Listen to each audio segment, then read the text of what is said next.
The HOA meeting room buzzed with gossip that night. Karen, the self-proclaimed queen of the cul-de-sac, stood at the front of the table, with her arms folded, her smile smug. "We have a situation," she announced to the board, tapping a stack of papers against the table. "That woman in lot 12 has been violating community rules for months. Late fees, weeds in her yard, trash bins left out. I say we evict her." Whispers rippled through the room. Everyone knew who Karen meant.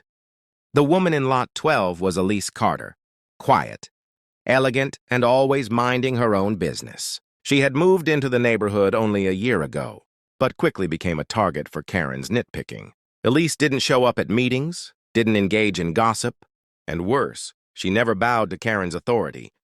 Karen waved a bright red eviction notice in the air like a trophy. "I've already drafted it. We'll have her out by the end of the month." But Karen made one mistake. Elise had walked in just as Karen said the words. The room went silent as Elise stepped forward, her heels clicking against the polished wood floor. She didn't look angry and only calm, almost amused. "Evict me?" Elise said softly, taking the paper from Karen's hand.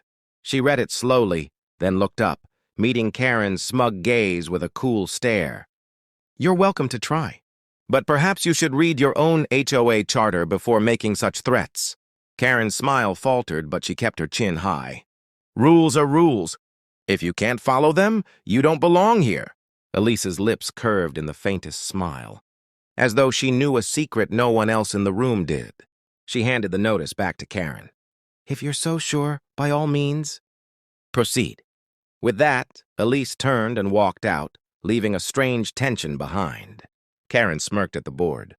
See, she didn't even deny it. But what Karen didn't know was that Elise had no intention of fighting the eviction. She was going to end this game in one move. The kind of move that would leave Karen and the entire HOA stunned. Because Elise didn't just live in Lot 12. She owned it. And she owned something else that would soon make Karen's world crumble. The next morning, Elise was waiting when the HOA board arrived for their emergency meeting. She sat at the long table, calm and composed, a leather folder placed neatly in front of her. Karen strutted in late, as usual, brimming with confidence. "You're awfully brave. Showing up after what we discussed last night?" she sneered. "If you came to beg, I'm afraid it's too late." Elise didn't flinch. Instead, she slid the folder across the table. "I didn't come to beg," she said evenly. "I came to clarify." Karen frowned and snatched up the papers. Her smirk faltered as her eyes scanned the documents. Title deeds, tax records, property transfer agreements, all in Elise's name. But not just for Lot 12, for Lot 10, for Lot 8, for Lot 6. And then Karen's heart dropped as she turned the final page. Lot 4, her own address. "What is this?" Karen stammered. "That," Elise said, her tone still perfectly calm, "is proof that I am not just a resident of this neighborhood. I am your landlord. I purchased 4 properties here 5 years ago, including yours. You pay rent to a management company, but that company reports to me." The room went completely still. Even the HOA president looked pale as he skimmed the documents and confirmed the signatures were legitimate. Elise leaned forward slightly.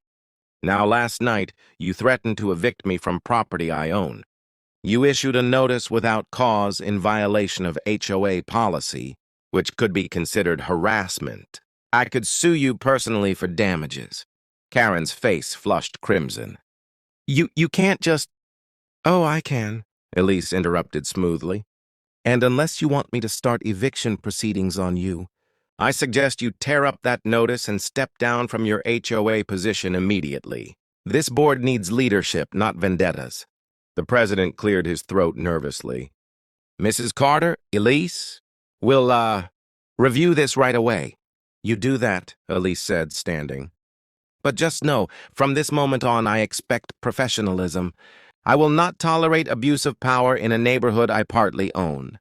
As she left the room, Karen sat frozen, clutching the papers like they might burn her hands.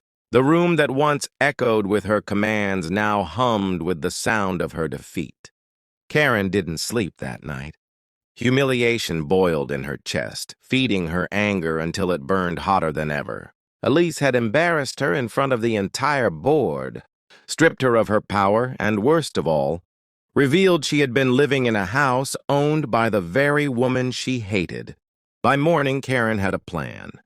She gathered a small group of loyal neighbors, the ones who liked gossip and drama, and drafted a petition to remove Elise from the community for creating a hostile environment. They went door to door, spinning half-truths and outright lies. "She's trying to take over the neighborhood," Karen whispered to one couple. "She's going to raise your rent," she warned another. "She's not one of us," she hissed to anyone who would listen. Within 2 days, Karen had collected enough signatures to demand a special HOA vote. It was her last chance to get rid of Elise, but Elise was already 3 steps ahead. When the special meeting convened, the room was packed, residents whispering nervously, waiting to see what would happen. Karen stood proudly at the podium, waving the petition like a banner of victory. "This woman," she declared, pointing at Elise, "is a danger to our community. She is buying up our homes, trying to control the board, and soon none of us will have a say in what happens here." Gasps filled the room, but Elise didn't rise to defend herself. Instead, she calmly walked to the podium and placed a stack of documents beside Karen's petition. "These," Elise said, her voice steady, "are financial records from the HOA accounts." The crowd murmured.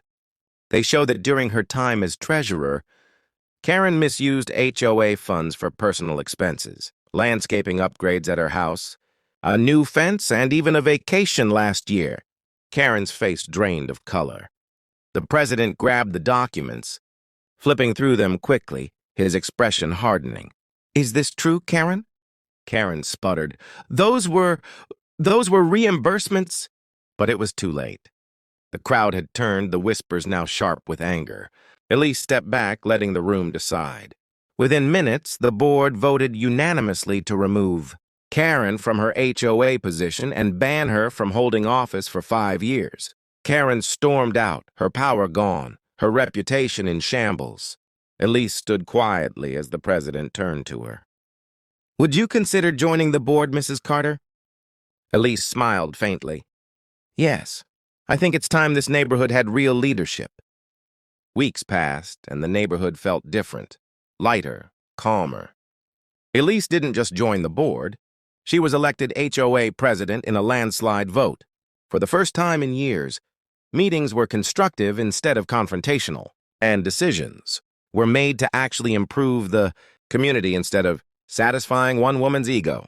Elise instituted new rules of transparency. Every expense was posted online, every decision open for residents to see.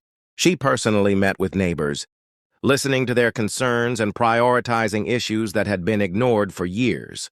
Broken streetlights were fixed, playgrounds repaired, and overzealous fines were rolled back. Even those who had once sided with Karen began to admit the truth. Elise wasn't here to control them.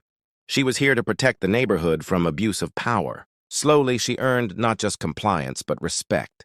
But Karen wasn't done causing trouble. She sulked in her house for weeks before filing a complaint with the county, accusing Elise of harassment. Elise didn't retaliate with anger. She responded with facts. The county dismissed Karen's claim within a day. One rainy afternoon, Elise got an envelope in the mail, a rent check from Karen, sent through the management company. Elise smiled at the irony. The same woman who had once tried to kick her out was now paying to live under Elise's ownership every single month. Elise wrote a polite letter back. "Karen, I wish you peace in this neighborhood. I hope you will find that respect is not forced, but earned, and it starts with how we treat others." For the first time in months, Karen didn't respond with rage. Neighbors later whispered that she seemed quieter, almost humbled after that.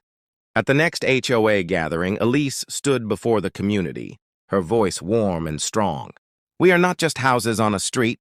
We are neighbors. If we treat each other with fairness and dignity, this place can be more than a neighborhood. It can be a home." The room erupted in applause.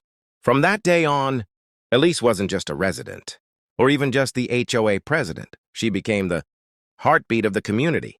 And Karen, though quieter now, finally learned the lesson she had resisted for years. Power isn't about control. It's about responsibility. And this time, the neighborhood was finally in good hands.